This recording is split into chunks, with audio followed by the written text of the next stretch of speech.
सभी किसान साथियों को राजेश कटारिया तरफ से नमस्कार।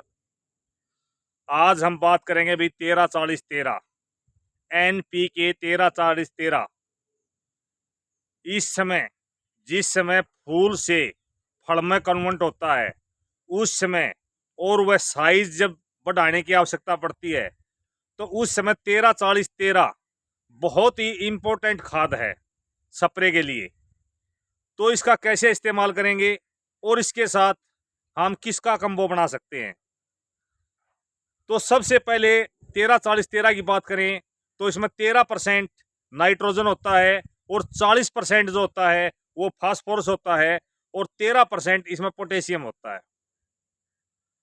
तो नाइट्रोजन का जो काम होता है वो वनस्पति विकास के लिए होता है और जब पौधा जब बड़ा हो जाता है तो उस पौधे में हरियाली के लिए नाइट्रोजन की आवश्यकता पड़ती है।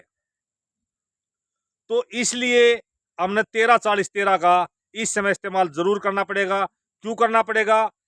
जिस समय हम रेगुलर 0-52-34 का अगर इस्तेमाल करते हैं तो हमारी बिल्कुल ग्रोथ को पूरी तरह से रोक देता है 0-52-34 और वो अपनी पूरी एनर्जी फ्लावरिंग या भाई फल बनने की प्रक्रिया पे लगा देता है। तो इस समय क्या होता है, जब आपके पौधे पे हरियाली कम रहेगी तो उससे प्रकाश संश्लेषण की जो क्रिया है वो बाधित होती है। तो नाइट्रोजन का काम क्या होगा, आपके पौधे में प्रकाश संश्लेषण की क्रिया को बढ़ा देगा और आपके पौधे में जो हमने उस समय ग्रोथ रोकी थी, एक बार फिर आपकी हल्की फुल्की ग्रोथ के लिए हल्की मात्रा में नाइट्रोजन की आवश्यकता पड़ेगी। इसलिए 13% उसके अंदर नाइट्रोजन होती है और इसके बाद आती भाई 40% उसके अंदर फास्फोरस होता है। तो फास्फोरस हमेशा पौधे को फूल बनते समय या फल बनते समय या फल के साइज बढ़ाने में हमेशा फास्फोरस की आवश्यकता होती है। तो इसलिए फास्फोरस 40% है। इसके बाद आती है पोटेशियम, 13% इसके अंदर पोटेशियम है। पोटेशियम की काम क्या होता है, दाने का जो भराव होता है उसमें मददगार होता है। इसके अलावा साइज बढ़ाने में मददगार होता है और आपके पौधे में हर तरह से जो न्यूट्रिएंट्स होते हैं उसकी बैलेंस बनाने के लिए पोटेशियम खाद बहुत ही जरूरी होता है। तो 13-40-13 के साथ आप किसका कंबो बना सकते हैं? तो इसके साथ एग्रोवीरा लिक्विड फर्टिलाइजर उसका इस्तेमाल कर सकते हैं, क्योंकि इस समय जिस समय आपका या तो फ्लावरिंग का जोर है, बहुत से किसानों के इस समय फ्लावरिंग का जोर है, वो भी इसका इस्तेमाल कर सकता है। ये फ्लावरिंग की संख्या बढ़ाने में सहायक होता है।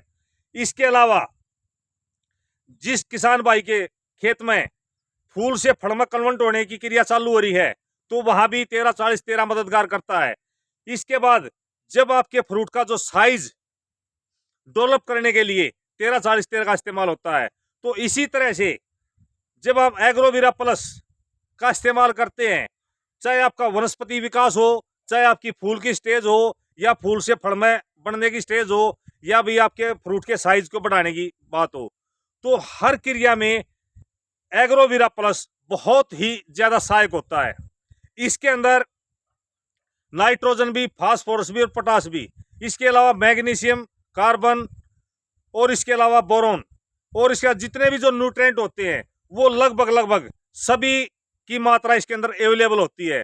तो इसलिए हमारे पौधे को जिस न्यूट्रिएंट्स की आवश्यकता होती है वो इसकी उपलब्धता से हर तरह से आपका पौधा वो ग्रहण कर लेता है। हर 15 दिन में आप एग्रोवीरा प्लस का इस्तेमाल कर सकते हैं। 13-40-13 का इस्तेमाल आपने कब कब कब करना है? 13-40-13 0-52-34 का अगर किसी किसान भाई ने स्प्रे पहले से कर रखा है फ्लावरिंग स्टेज पे तो इस समय वो 13-40-13 का इस्तेमाल करे। इसके बाद फिर 0-52-34 का, उसके बाद फिर एक 13-40-13 का, यानी कि 2 स्प्रे।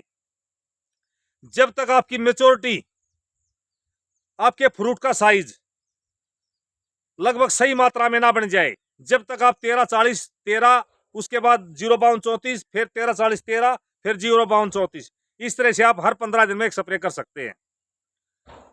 जब भी आप स्प्रे करें हर 15 दिन में एग्रोवीरा का स्प्रे आपने हर बार करना है।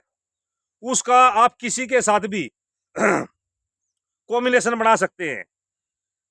ध्यान रहे, जब भी आप किसी भी कीटनाशक या फंगीसाइड या और भी कोई भी स्प्रे करते हैं तो उसमें एग्रोलाइजर 4 से 5 ml जरूर पर टंकी के साथ मिलाए।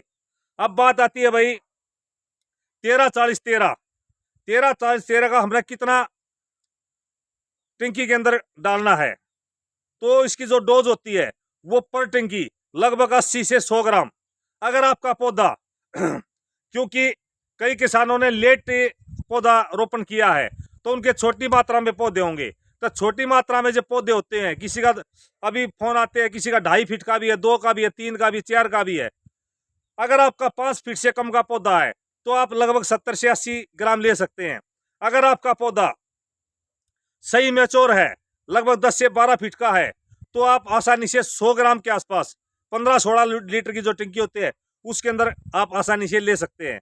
और साथ की साथ बात आती है एग्रोविरा की 50 ml पर टंकी, आप उसका इस्तेमाल करें। एग्रोलाइजर 5 ml पर टंकी।